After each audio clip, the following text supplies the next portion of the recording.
चलते हैं महाभागवत पांडवों के पावन चरित्र का श्रवण करके अपनी इष्ट निष्ठा को पुष्ट करते हैं। भाव, महापुरुषों के जीवन में कितने भयानक कष्ट आते हैं, कैसी विपरीत परिस्थितियां आती हैं, पर वो अपने धर्म को नहीं छोड़ते। विराट की सभा में कंक रूप से धर्मराज युधिष्ठिर विराजमान है। संयोग वशात बल्लभ नामधारी रसोईया रूप भीम भी वहीं विराजमान है। कीचक कामातुर होकर के द्रौपदी को वश में करने के लिए जो चाल चली थी कि अपनी बहन से कहा था कि खाद्य पदार्थ पेय पदार्थ हमारे यहां से ले जाने के लिए उसको भेजिए। जब वो गए तो पहले से ही उत्सुक मलिन भावना से बैठा था। उसने बात कही, द्रौपदी जी ने उसको समझाया कि धूर्तता छोड़ दे, मेरे 5 पति गंधर्व महाबलशाली तेरा नाश कर देंगे अगर तूने छूने की भी चेष्टा की। पर वो बलाभिमानी पदाभिमानी वो नहीं माना। द्रौपदी का हाथ पकड़ने की चेष्टा की, छुड़ा करके भागी। सोची अगर महल जाएंगी तो उसकी बहन सुदेशना वो बचा नहीं पाएगी, क्योंकि देख लिया था कि सब इसके अधीन है। तो सभा में जाऊं तो महाराज युधिष्ठिर बैठे होंगे, वो मुझे बचा लेंगे। सभा में जे ही पहुंची तो एक लात मारा, कीचक पीछे ही आ रहा था। इतने में भुवन भास्कर के द्वारा रक्षा के लिए गुप्त रूप से लगाया गया जो राक्षस, उसने पटक दिया कीचक को, कई हाथ पीछे, वो मूर्छित होकर के गिरा। द्रौपदी गिरी, क्योंकि इतने बलशाली का लात जब लगा तो मुंहभरा गिरी तो रक्त निकलने लगा। भीम दांत पीसते हुए एकदम वृक्ष की तरफ देखा।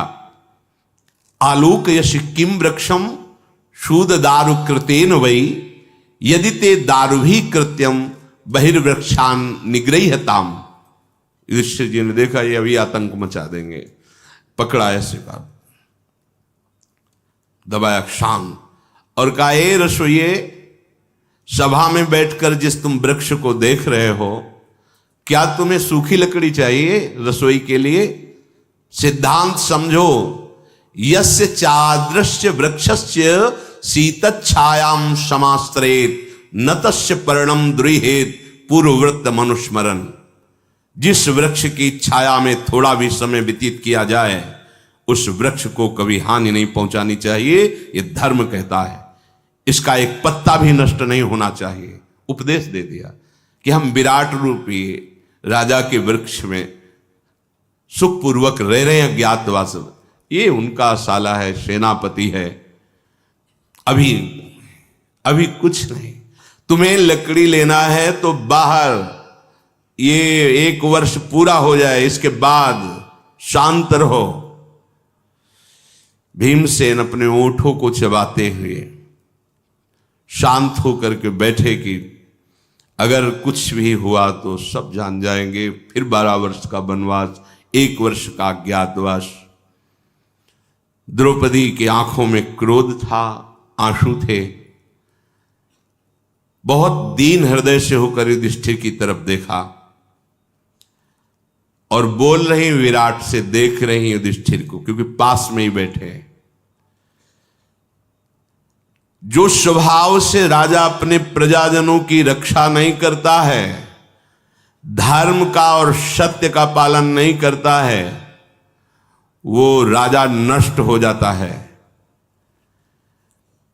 प्रियजनों में, द्वेष पात्रों में, दोनों में समान भाव रखने वाला, पर धर्मात्मा का पक्ष लेने वाला राजा सदैव सुख और शांति को प्राप्त होता है।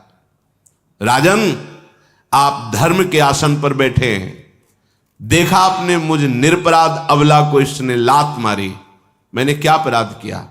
ये दुरात्मा अपने को बलशाली समझकर मुझे लात मार रहा है, ऐसा बर्ताव कर रहा है, फिर भी सभा में आपकी किसी ने मेरे पक्ष में बात नहीं की। मत्स्यराज, जैसे पिता अपने पुत्रों की रक्षा करता है, ऐसे राजा प्रजाजन की रक्षा करती है। जो अज्ञान में डूबा हुआ राजा अधर्म के कार्य को देखता हुआ भी नहीं बोलता, उस दुरात्मा का निश्चय काल नाश कर देता है। नरेश्वर, मैं एक स्त्री हूं, रुदन कर रही हूं और मेरे को भरी सभा में इसने लात मारा, ये महापापी है कीचक, आप क्या मुझ असहाय की सहायता नहीं करेंगे? क्या आप धर्म को नहीं जानते हैं? जो कर्तव्य अकर्तव्य के अंतर को जानते हुए भी सामने स्वेच्छाचार हो रहा है और उसकी रक्षा नहीं करता, वो पापाचारी उसी पाप का दंड भोगता है। जैसे आप जा रहे हैं, देख रहे हैं कि कोई अत्याचार कर रहा है, हमसे क्या मतलब, वो उसको ऐसा नहीं, मतलब नहीं, जो पापाचार कर रहा है उसका दंड तुमको भी भोगना पड़ेगा। तुम में सामर्थ्य है तो उसकी रक्षा करो, ये धर्म कहता है। और अगर धर्म के कारण तुम उसमें सम्मिलित हुए रक्षा में, तो धर्म तुम्हारी रक्षा कर लेगा। धर्मो रक्षति रक्षिता, धर्म तुम्हारे को रक्षा कर लेगा, परम कल्याण कर देगा। पर ये आज की बुद्धि इतनी भ्रष्ट हो गई कि बगल में कोई, पर वो हमें क्या मतलब, वो उसके साथ कर रहा है अभद्र व्यवहार, मेरे को क्या हाल है, मैं क्यों फंसूं? फंस गए, वो कर्म आपको फंसा देगा। एक बार रात्रि के 11 बजे लौटते थे, मधुकरी मांगी पाया, यमुना जी के पास बैठे रहते, फिर वापस आते तो देखा कि ट्रैक्टर में जो जोतने वाला फंसाया जाता है तो वैसे होता है, वैसे फार रखे होते हैं, जहां उसका कनेक्शन होता है तो ऐसे होता है, ऐसे। तो एक 9 बछिया, वो उसका पैर संयोगवशात ऐसे उसमें बिल्कुल फिट हो गया, वो तड़पड़ा रहे, दौड़े और उसका पैर पकड़ा, क्योंकि बुद्धि इतनी काम की कि पैर अगर हिला तो टूट जाएगा। अब वो वजन थी, अब आसपास देख रहे 3-4 लोग निकले, उनसे कहा पैर पकड़े, भैया थोड़ा सहयोग कर दीजिए, यदि आप इसके पैर को उठा देंगे तो इसका टूटना बच जाएगा, आप आ जाइए, केवल आ जाइए। कोई नहीं आया, मतलब वो अनसुनी करके चले गए। अब कितनी देर पकड़े रहे हम, और वो बार बार निकलने की चेष्टा कर दी। सोचा कि शायद सामने वाले घर में ऐसे करें, निकल पड़े, जो ही छोड़ करके सामने के लिए चले, से चट से हुआ, बस वहां से ऐसे पैर हो गए। अब वो अगर 2-3-4 लोग जो थे सहयोग कर देते तो पूरे को ऐसे उठा देते, बची आई थी, बच जाती। बिल्कुल किसी को परवाह नहीं किसी की। तो फिर तुम्हारी परवाह कौन करेगा? तुम्हारे कर्म का हिसाब जब आएगा। तो जो ये देख रहा है कि हमारे सामने किसी को सताया जा रहा है और उपेक्षा करके चल देता है, ऐसा उसको वही पाप लगता है, उसको वही दंड। जैसे सभा में किसी संत की निंदा हो रही, हरि की निंदा हो रही, भगवत धर्म की निंदा हो रही, या तो आप कान में उंगली डालकर निकल जाइए या आप उसका विरोध कीजिए। अगर 2 में से एक कार्य नहीं करते हैं तो आपको वैसे ही अपराध लगेगा, वैसे ही दंड भोगना पड़ेगा। नहीं किया विरोध, जब द्रौपदी के वस्त्र अपहरण किए जा रहे थे, सब मारे गए, और सब महापुरुष, भीष्म जी, द्रोणाचार्य जी, कृपाचार्य जी, अश्वस्थ, ये सब भगवत स्वरूप महापुरुष, ईश्वर कोटि के महापुरुष हैं, पूरी सृष्टि के सम्माननीय ये जन है, लेकिन नहीं बोले। अगर एक खड़ा हो जाता तो सामर्थ्य नहीं थी इन दुष्टों की कि ऐसी कोई अभद्र चेष्टा कर सकते, नहीं खड़े हुए। पूछा था द्रौपदी ने, कहां गया था ज्ञान आपका पितामह? तो उनका पापी दुर्योधन का अन्न खाने से। तो हे महाराज विराट, ये दुष्कर्म कर रहा है कीचक, और आपका सेनापति, आपका संबंधी शाला है, आप मृत्यु के बाद भी पश्चाताप को सह नहीं पाएंगे। जो अपराध हो रहा है और उसके विषय में आप नहीं बोल रहे। पांचाल राजकुमारी द्रौपदी इस प्रकार विलाप कर रही, पर विराट के हृदय में बलाभिमानी कीचक के विषय में बोलने की सामर्थ्य भी नहीं। बहुत शांति से हाथ जोड़ करके रहने दो आप। जब कीचक को होश आया, यद्यप कीचक प्राण दंड वाला अपराध किए, पर महाराज की सामर्थ्य नहीं विराट की। द्रौपदी ने देखा कि यहां तो, और युधिष्ठिर जी शांत बैठे एकदम। विराट नम्र निवेदन कर रहा है कीचक से। द्रौपदी ने कहा, जो ब्राह्मण भक्त हैं, कभी भी किंचन मात्र भी धर्म से विलग नहीं होते, सदैव सत्यवादी हैं। मैं ऐसे गंधर्व की पत्नी हूं और मुझे सभा में लात मारा गया। जिनकी धनुष की टंकार देवताओं को भी भयभीत कर दे, मैं ऐसे गंधर्व की पत्नी हूं और मुझे लात मारा गया। विराट सावधान, मैं कोई अबला नारी नहीं हूं, मेरा समय है, इसलिए मैं आपसे प्रार्थना करती हूं कि ठीक निर्णय करो। अगर मेरे गंधर्व निर्णय करने लगे तो तुम्हारा राज्य भी नष्ट हो जाएगा। अपना भला चाहते हो तो मेरे अपमान का इसको दंड दे दीजिए। विराट बोले, सैरंध्री, मैं कुछ जानता नहीं हूं कि तुम्हारे साथ क्या हुआ, इसीलिए मैं न्याय नहीं कर पाया। क्या हुआ तुम्हारे साथ? सभासदों ने बताया कि महाराज, ये आपका जो संबंधी और यहां का सेनापति काम भाव से द्रौपदी के साथ अभद्र व्यवहार किया। ये कीचक बहुत निंदनीय और धिक्कार योग कार्य कर रहा है कि आपकी वो शरण में है, महल में दासी भाव से रही और उसके साथ ऐसा बर्ताव। सभासदों ने कहा, देवी, मुझे ऐसा लग रहा है कि तुम साक्षात धर्म की पत्नी हो, तुम्हें जीवन में बहुत बड़ा सुयश और लाभ मिलने वाला है, ऐसा हमें लग रहा है। तुम किसी भी प्रकार शोक करने योग्य नहीं हो। तुम्हारे लक्षण सब देवियों वाले हैं। तुम सौभाग्यवती हो। तुम लात मारने योग्य कदापि योग्य नहीं हो। कोई भी अगर तुम्हारी जैसी देवी का अपमान करेगा तो उसका सर्वनाश हो जाएगा। तुम मानवी नहीं हो, तुम्हारी शोभा ऐसी है, तुम दिव्य हो। बस हम यही कह रहे हैं कि आप शांत हो जाइए। द्रौपदी ने देखा सभासद ऐसी बात कर रहे हैं और कीचक को देखा तो उसके माथे पे पसीना आ रहा है। द्रौपदी लंबी सांस खींच करके 4 कदम बढ़ाए और युधिष्ठिर जी की तरफ देखकर मौन हो गई। युधिष्ठिर जी ने कहा, सैरंध्री, धर्म का ज्ञान तुझे नहीं? क्या तुम्हें यहां सभा में इस तरह ठहरना चाहिए? तुम्हें इसी वक्त रानी सुदेशना के महल में पहुंच जाना चाहिए। तुम्हें पता नहीं है कि तुम्हारे पति इतने बलवान है, वो प्रतिज्ञा में है, इस समय प्रतिज्ञाबद्ध हैं, तो तुमको चुपचाप क्लेश सहन कर लेना चाहिए। जो पति सेवा परायण क्लेश को सह जाती है, वो देवियां त्रिभुवन पर विजय प्राप्त कर लेती हैं, वो दिव्य लोकों को प्राप्त होती हैं।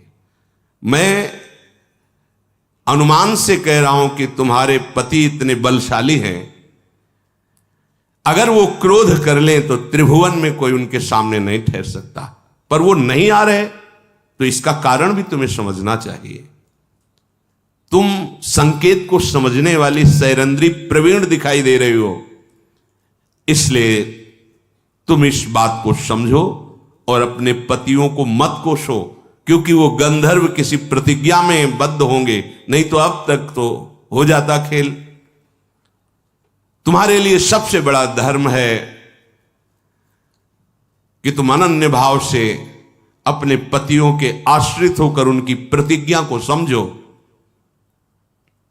विशाल लोचने, मैं अनुमानतः कहता हूं कि तुम्हारे पतियों में इतनी सामर्थ्य है कि वृत्रहंता भगवान इंद्र भी उनके विरुद्ध नहीं चल सकते। हमें लगता है तुम्हारा और तुम्हारे पतियों के साथ कोई वार्तालाप हुआ होगा, कोई शर्त हुई होगी, तुम्हें याद है? क्योंकि वो अभी तक आए नहीं और तुम जानती हो कि बहुत बलशाली हैं, तो उस शर्त को याद करो जो तुम्हारे पतियों से शर्त हुई हो। पर द्रौपदी एक कदम नहीं हटी वहां से। धर्मराज ने कहा, सैरंध्री, तू अवसर को नहीं जानती क्या? जाओ, गंधर्व तुम्हारा प्रिय करेंगे, ये तुम्हें विश्वास दिलाते हैं। जिसने तुम्हारा अपकार किया है, मैं सभा में घोषणा करता हूं, उसे मरा हुआ ही समझो, पर इस समय तुम जाओ। सैरंध्री बोली, मुझे पता है मेरे 5 गंधर्वों में बहुत बड़ा जुआरी है मेरा पति, और उसी के कारण मैं दुख झेलती चली आ रही हूं। भला मेरे जो और पति दयालु गंधर्व हैं, उस बड़े जुआरी के कारण कुछ कर नहीं पाते हो, कुछ कह नहीं पाते, ये हम तुम्हें बताए देते हैं। और रुद्र दृष्टि से युधिष्ठिर जी की तरफ देखा और चल पड़ी। रानी के महल में गई सुदेशना जी के केस खुले हुए हैं, आंखों से अश्रु बह रहा है। जैसे समुद्र अपने तट की सीमा को उल्लंघन नहीं करता, ऐसे महाराज युधिष्ठिर शांत भाव से अपने को सभा में रोके रहे। सुदेशना ने जब द्रौपदी की हालत ऐसी देखी तो पूछा, अरे ये क्या हो गया, तुम्हें किसने मारा, तुम क्यों रो रही हो, तुम्हारा मुख मलिन क्यों है, क्या किसी ने कोई अपराध किया? द्रौपदी ने लंबी सांस खींचकर कहा, अब बहानेबाजी मत करो, इसका परिणाम तुम्हें भी भोगना होगा। तुम जानती हुई भी मुझे भेजा था, मैंने प्रार्थना की थी कि तुम्हारा भाई कामी हमारे प्रति काम भाव रखता है, लेकिन तुमने कहा नहीं, तुम्हें ही जाना पड़ेगा, ये उसी का परिणाम है। मैं तुम्हारे लिए भोजन लेने गई थी, उसने रात सभा में सबके देखते देखते लात प्रहार किया, जैसे मैं अबला हूं या कोई मेरा सहायक न हो। सुदेशना ने कहा कि यदि तुम्हारी यही इच्छा है कि मैं कीचक को दंड दूं, तो तुम कहो तो मैं उसे मरवा डालूं। द्रौपदी बोली, बातें मत बनाओ, तुम्हारी सामर्थ्य नहीं है। जब सामने वो खड़ा होता है तो तुम्हारी बोलने की हिम्मत नहीं होती। ये काम तुम्हें नहीं करना हुआ, हमारे गंधर्व कर देंगे, तुम निश्चिंत हो जाओ। अगर तुम्हें देखना है तो एक बार देखे आओ अपने भाई को, दोबारा जिंदा नहीं मिलेगा। तुम हमारे 5 गंधर्वों में से एक महाबलशाली अमर्षशील महात्मा पति हैं, जिनको तुम जानती नहीं हो। आज की रात तो जी ले केवल, अब अगला वो रात्रि जीने नहीं पाएगा, पक्का। जाओ तुम देख आओ अपने भाई को भर नेत्र। सुदेशना कांपने लगी। कहा, सैरेंद्री ऐसा मत बोलो। तो उनका, मैं तुम्हारे सामने प्रतिज्ञा लेती हूं, न स्नान करूंगी, न वस्त्र बदलूंगी, न जल पीऊंगी और न प्राण रखूंगी। अगर कल की रात्रि चली गई और कीचक जीवित रहा तो मैं अपने प्राण त्याग दूंगी। बहुत सी महलों की स्त्रियों ने बार बार प्रार्थना की। सुदेशना जी ने मनाया कि आप स्नान कर लीजिए, वस्त्र बदल लीजिए, भोजन कर लीजिए। का नहीं, ऐसे ही मुंह रक्त से भींगा हुआ ऐसे ही रह, जब उसका प्राण निकल जाएगा तभी स्नान करूंगी। पतिव्रता है, महाभागा है, पर विपत्ति सबके ऊपर आती है। सहन करना, धर्म में स्थित रहना, ये महापुरुषों की सामर्थ्य होती है। द्रौपदी ने विचार किया, क्या करूं, कहां जाऊं, कैसे मिलूं, क्योंकि रसोईया और महल अंतर है। अगर मैं निकली, कोई देखा तो कहीं संबंध भावना खुल जाए। तो अर्धरात्रि में विचार किया कि भीमसेन से मिलेंगी रसोईया में, और भीमसेन के सिवा दूसरा कोई सहारा नहीं है। ऐसा निश्चय करके सब जब सैया में सो गए, अर्धरात्रि हुई तो चुपचाप उठी और शीघ्रतापूर्वक रसोई भवन में गई, जहां भीमसेन पड़े हुए थे। वहां पहुंच करके आवाज दी, महाराज उठे। महापापी सेनापति कीचक ने भरी सभा में लात मारी, आपने देखा। फिर वो जीवित है और तुम्हें नींद कैसे आ रही है? दोनों हाथों से भुजाओं से कसकर उनको जगाया। भीमसेन उठो उठो, ये सोने का समय नहीं है। तुम्हारे जैसे पति के जीवित रहते हुए मेरी मुर्दे जैसी अवस्था हो गई है। राजकुमारी द्रौपदी के जगाने पर भीमसेन जगे और कहा, तुम कैसे रात्रि में यहां कैसे आ गई? ये इतनी उदासी क्यों? तुम अभी तक स्नान क्यों नहीं किया? क्या रुचि है तुम्हारी? क्या चाहती हो? शीघ्र कहो और तुरंत यहां से जाओ, नहीं तो पता चल जाएगा। द्रौपदी बोली, जिसके पति राजा युधिष्ठिर हो उसकी ऐसी दुर्दशा होगी ही, कि बहुत क्रोधित है ना। तुम अगर चाहो तो मुझे दुखों से अब बचा सकते हो। नहीं, वो तो बोलेंगे नहीं, वो धर्म में बैठे हैं, नहीं बोलेंगे। देखो, इन्हीं के कारण मुझे दुशासन सभा में घसीट के लाया था, इसी द्यूत कीड़ा के कारण। और मेरी जो दुर्दशा हुई तुम जानते हो। आज इन्हीं के कारण मुझे इस सभा में लात लगी। वो विराट देखता रह गया, और वहीं बैठा वो जुआरी वो भी देखता रह गया, और मुझे लात मारी गई, कोई मेरी रक्षा नहीं की। पुरुष सिंह कीचक विराट का सेनापति भी है और शाला भी है। अब रोज मुझे पीटेगा, मैं जब ना कहूंगी तो रोज मुझे मारेगा। रोज मुझे प्रेरित करता है कि मेरी पत्नी बन जाओ। अगर आप मुझे जीवित देखना चाहते हैं तो कीचक को मरना होगा। क्या तुम्हारे जैसा पति होते हुए मैं रोज पीटूं, रोज अपमानित हूं, केवल इसके कारण कि तुम महारथियों की पत्नी हो? इसलिए तुम्हारे बल, तुम्हारे पराक्रम को मैं जानती हूं, इसलिए तुमसे प्रार्थना करती हूं। आज की रात्रि तो व्यतीत हुई, कल की रात्रि कीचक जीवित नहीं रहना चाहिए। यदि कीचक प्रातःकाल होकर आज का और कल रात्रि में जीवित रहा तो मैं अपने प्राण त्याग दूंगी। मैं ऐसे जीवन में अपने को जीवित नहीं रख सकती। अब आप निर्णय करो, या द्रौपदी मरेगी या कीचक। धर्मात्मा और बुद्धिमान कभी ऐसी दुरावस्था में नहीं फंसते, पर केवल एक गलती महाराज की, जुआ खेलने की, उसने मुझे, हम सबको फंसा दिया है। भीमसेन, मैं इस समय अनाथ जैसी पीड़ित हूं, तुम बोलते क्यों नहीं? क्या मेरी यही दुर्दशा देखोगे? भीमसेन जी ने द्रौपदी से कहा कि तुम्हें मेरे बाहुबल का भरोसा है? बोले इसीलिए प्रार्थना करने आए हूं। तो आप ये विश्वास करो, अगर महाराज युधिष्ठिर न बैठे होते तो मैं उसी सभा में मैं विराट सहित कीचक को मार डालता। मेरे क्रोध को केवल महाराज ने ही रोका, और मैं उनके सामने उनकी आज्ञा का उल्लंघन नहीं कर सकता था। कीचक मेरे सामने है ही क्या?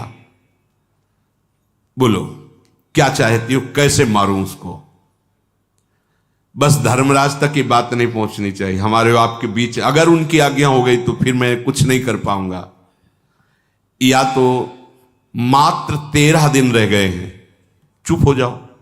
13 दिन बाद मैं विराट के सहित कीचक को मार करके तुम्हारे शोक अश्रु पोंछ दूंगा। केवल 13 दिन रह गए हैं अज्ञातवास पूर्ण होने के लिए, तुम चुप हो जाओ। द्रौपदी ने कहा 13 दिन, कल की बात कर रहे हैं, अगर कल वो नहीं मारा गया रात्रि तक तो मैं अपने प्राण त्याग। उनका मैं सत्य की शपथ खाकर कहता हूं, तुम बिल्कुल चिंता मत करो। द्रौपदी ने कहा मैं सब दुख सह सकती हूं, लेकिन कोई मेरे पातिव्रत धर्म पर का आंख उठा के देखे तो मैं नहीं सह सकती। भीमसेन ने कहा एक कीचक नाम ही कल मिट जाएगा, शांत हो। अब मैं तुम्हें जो उपाय बता रहा हूं वो तुम सुनो। कीचक तुम्हें पाना चाहता है ना, तुम उससे प्रेम से मिलो, बुलवा उसको अपनी तरफ से। उसे कहो मैं समझ गई, आप जैसा सुंदर बलवान और इतना आप मुझे चाहते हैं, मेरी भूल थी जो मैं आपका विरोध कर रही थी। मैं मिलना चाहती हूं आपसे, कल दिन में बुला उसको, रात्रि के लिए बोलो। उसे कहो कि नृत्यशाला में दिन में नृत्य शिक्षा दी जाती है, रात्रि में कोई होता नहीं, हम आप मिलेंगे। मैं अभी तक आपसे ना इसलिए कर रही थी कि मेरे गंधर्व पति जान न जाए। फिर हमने विचार किया को आपको संतुष्ट करने का अवसर एकांत में कौन जानेगा, इसलिए आपको उचित लगे तो नृत्यशाला में रात्रि में हम दोनों मिलते हैं, ऐसा आप कहो।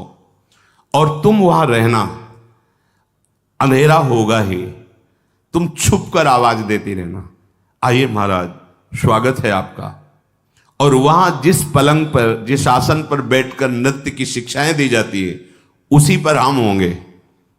आवाज छुप कर ऐसी देना कि मानो मैं जहां बैठा हूं वहीं से आवाज आ रही है, तुम दिखाई मत देना, बस सारा काम हम कर देंगे।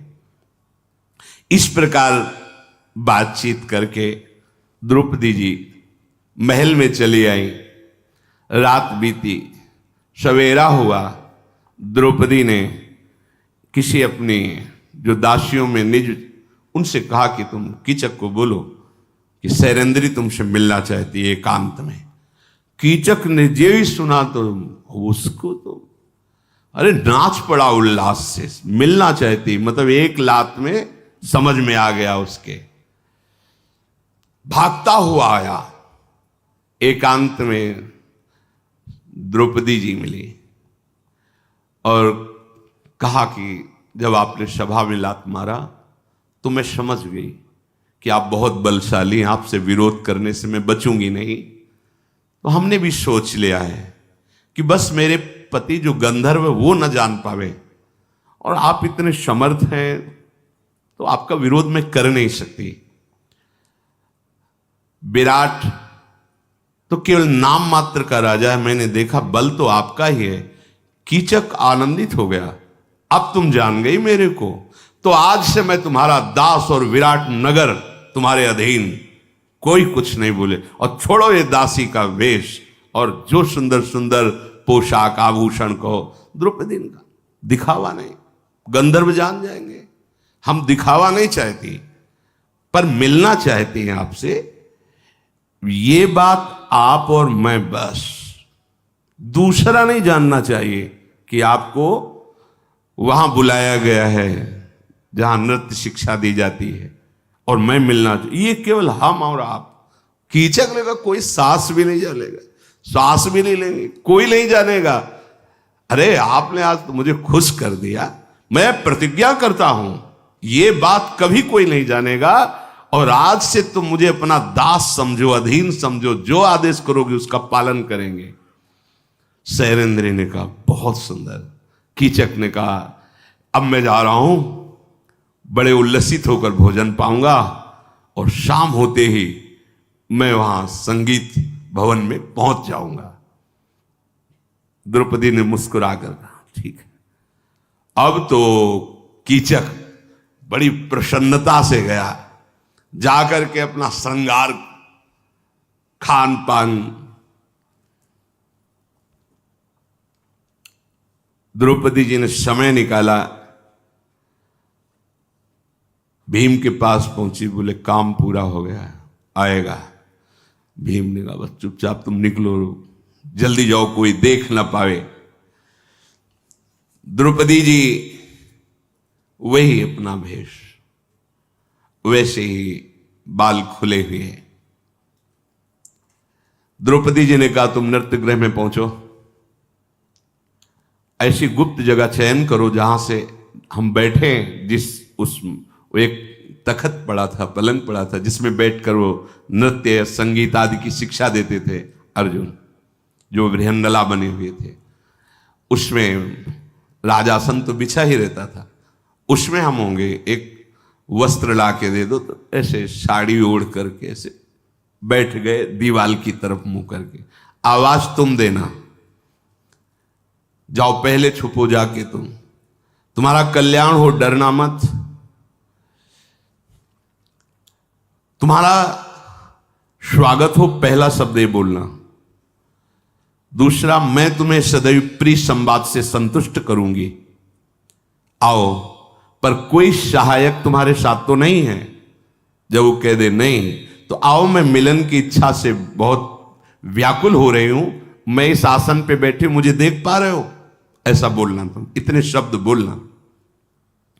हिडिंबासुर का वध करने वाले महाबली भीमसेन जो ही अंधेरा हुआ सो गए, ऐसे ही साड़ी ओढ़ के ऐसे बैठ गए। अब वो तो मदिरा पी के पूरा उन्मत्त होकर के धीरे धीरे, अब उसको तो लगे रहा हमारी तो बात ही हो गई। छिपी हुई द्रौपदी ने कहा, स्वागत है महाराज, आप पधारिए। तो शब्द का परिचय तो है ही, पर रूप नहीं दिखाई दे, रूप सामने बैठा दिखाई दे रहा है। देखो मैं कितने समय से आपकी प्रतीक्षा कर रही हूं। कीचक सज धज करके आया हुआ था, काम मोहित, हर्ष में उन्मत्त, मुस्कुराता हुआ बोला कि तुमने आज मुझे प्रसन्न कर दिया, अब तुम विश्व का जो धन चाहोगी, आभूषण चाहोगी, संपत्ति चाहोगी देंगे। मेरे घर की सब स्त्रियां तुम्हारी दासी रहेंगी। ऐसा कह के वो नजदीक पहुंचा तो भीमसेन ने कहा, सौभाग्य की बात है कि तुम अभी बोल पा रहे हो, थोड़ी देर में न तुम दर्शनीय रह जाओगे और न बोलने लायक रह जाओ। अब ये मेघ की गर्जना, जहां द्रौपदी की आवाज मृदु और वहां ये मेघ की गर्जना, वो बड़ा आनंदित होकर ऐसा कि आज से सारी हमारी स्त्रियां तुम्हारी दासी रहेंगी, कोई भी चीज मांगोगी मैं तुम्हें दूंगा, मैं आज बहुत आनंदित हूं। तो जो ओढ़े हुए भीम बैठे थे उन्होंने कहा, दिष्ट्या त्वं दर्शनीयोथ दिष्ट्यात्मानं प्रशंससि ईदृशस्तु त्वया स्पर्शः स्पृष्ट पूर्वो न करहिचित्। आज तुम्हें स्पर्श का ऐसा सुख देंगे कभी नहीं मिला होगा। आओ, बड़े दर्शनीय हो, आज के बाद देखने लायक नहीं रह जाओगे। बहुत सुंदर बोलते हो, आखिरी बोल हैं, तुम बोल नहीं पाओगे। लगा ये भयानक आवाज कहां से आ गई। स्पर्श सुख को तुम बहुत अच्छे से ज्ञाता लगते हो, जरा तुम मेरे प्रहार के स्पर्श करके बताओ कैसा लगा हो। उसने सोचा ये क्या षड्यंत्र है, फेंका वस्त्र देखा तो महाबली भीमसेन। कीचक सारे होश, वो जो कामना में मस्त था, ऐसा वैसा चिंतन कर रहा, वो उसके एकदम सारा नशा उतर गया जो पी के आया था। महाबली भीमसेन, वायुपुत्र हनुमान जी के भ्राता। कीचक ने देखा मेरे साथ तो छल किया गया, ये तो भयंकर पराक्रमी, कहीं इसका पति गंधर्व तो ही नहीं है, क्योंकि वो रजवज लगा के आए थे, कई तरह की लाल मिट्टी, पीली मिट्टी, ऐसे सब करके जिससे पहचान ना हो, भयंकर। एक बार तो घबरा गया देखकर भीम के रूप को और आवाज, विशालकाय सिंह के समान गर्जना। भीमसेन ने दोनों हाथ पकड़कर पहले उसे मुंह भरा पटका, ऐसे दोनों हाथ पकड़ के खींच के। अब द्रौपदी सामने खड़ी हो गई निकल के आके, कहा डरना मत, तुम देखो और बताओ कि अभी इसको कितना बीभत्स करना है, कितना भयानक तरह से इसको मारना है, जब संतुष्ट हो जाना तब बताना।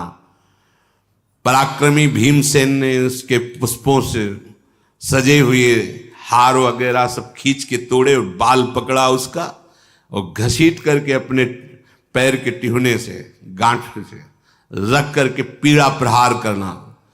एक बार उसने भीम को उछाल कर दूर फेंका, क्योंकि वो भी महाबली है, 10,000 हाथियों का बल रखता है। फिर प्रचंड आंधी जैसे वृक्षों को झकझोरती ऐसे भीम पर टूट पड़ा, पर भीमसेन ने दोनों हाथ बांध करके बलपूर्वक जे ही प्रहार किया तो उसको चक्कर आ गया, गिर पड़ा। भीमसेन ने दोनों बाहों से पकड़कर खींचकर अपनी छाती से लगाया, कहा आलिंगन कैसा लगता है।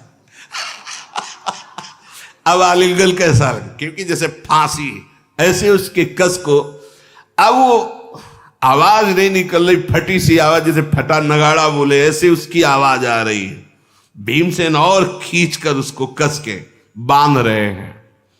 फिर दोनों हथेलियों से ऐसे उसकी छाती पर प्रहार किया, छाचित गिर पड़ा।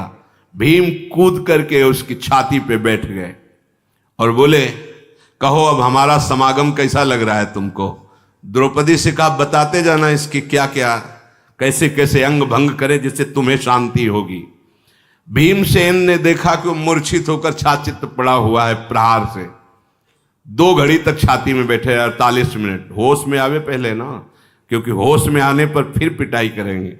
जब वो फिर होश में आया क्रोधावेश में, तो कीचक का केश पकड़ करके ऐसे पूरे नृत्यशाला में घसीट रहे। तदनंतर देखा कि कीचक बहुत थक गया है। अब वो बहुत विकृत स्वर से रोने लगा। कीचक मुझे छोड़ दो, कभी ऐसी गलती नहीं करेंगे। पर भीम की बाहुपाश में आने के बाद मानो काल की बाहुपाश में आ जाए।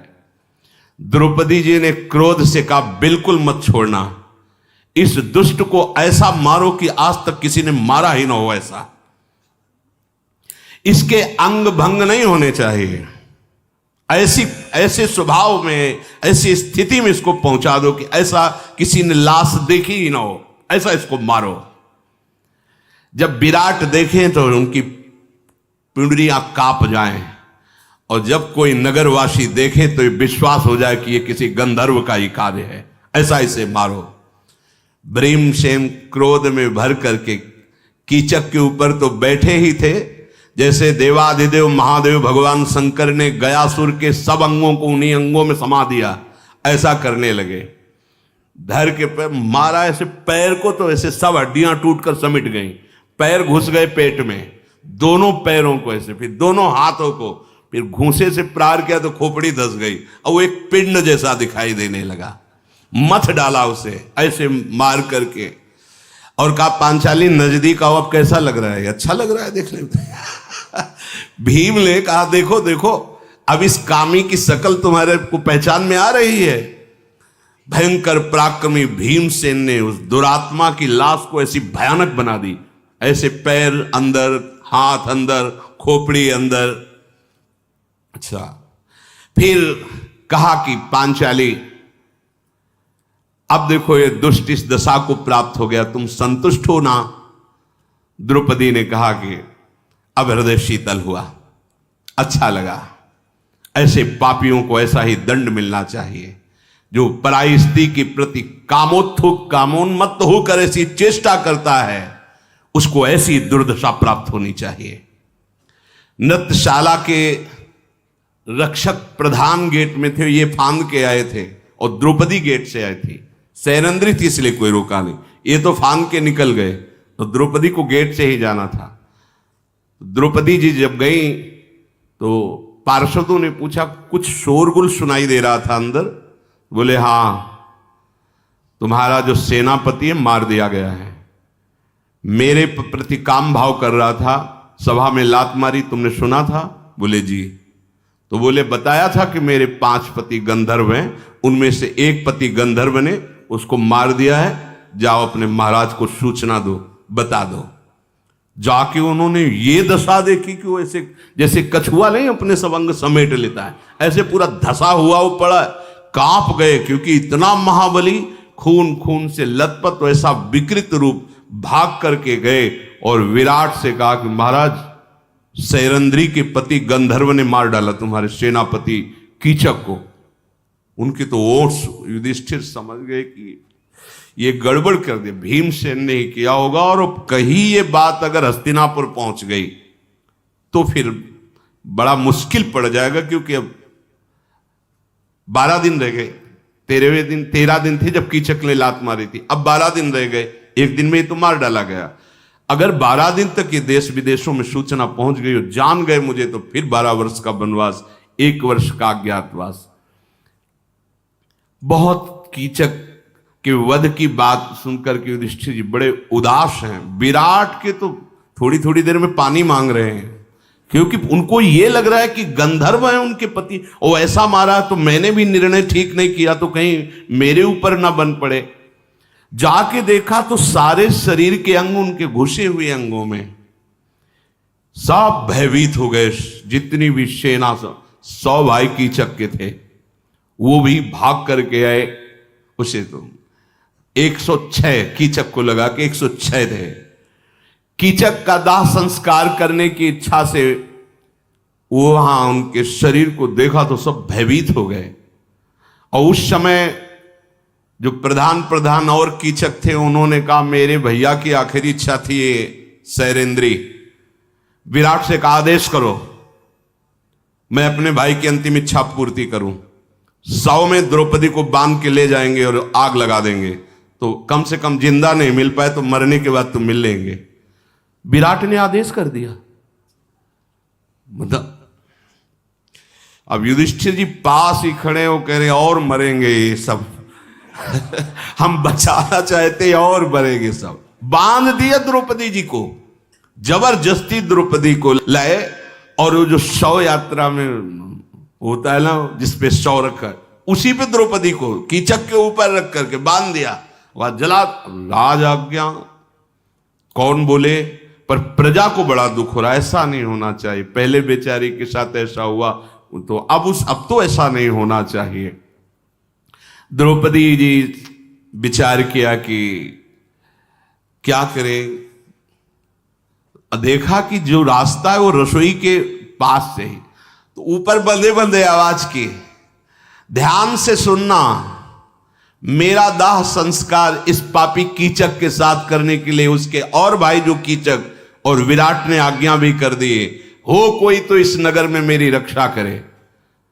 अभी थोड़ी ही देर पहले तो भीम आए ही थे, तो कोई सो थोड़ी गए थे, वो तो जगी रहे थे। आवाज तो उन्होंने आवाज से कहा तुम्हारी रक्षा करने वाले गंधर्व वहीं मिलेंगे, तुम निश्चिंत जाओ, बिल्कुल निर्भय रहो। द्रौपदी के कान में आवाज पड़ी, बोले हो गया। अब वो 105 भाई कीचक और कुछ सेना आदि साथ जा रही। अब महाराज विराट बहुत पीछे, और युधिष्ठिर जी ने कहा महाराज दाह संस्कार जब हो तब आप चलो, उचित रहेगा। इन लोगों को क्योंकि जान गए हो कि अब जो लीला होगी विराट सह नहीं पाएंगे। कहा महाराज हमारी राय है कि जब दाह संस्कार प्रारंभ हो जाए तब आप, अब आप राजा हैं, आप वहां सब ये कार्यक्रम हो वहां आप खड़े रहें। विराट ने वैसे भयभीत थे, बोले हाँ हाँ ठीक है हम चलेंगे। युधिष्ठिर जी समझ गए कि ये जितने जा रहे हैं इनमें से एक भी नहीं बचेगा, तो द्रौपदी जी को वहां वो पहुंचा रहे हैं। महाबलशाली भीमसेन उनकी रक्षा के लिए कुछ शेष चर्चा आगे। श्री राधा वल्लभ लाल।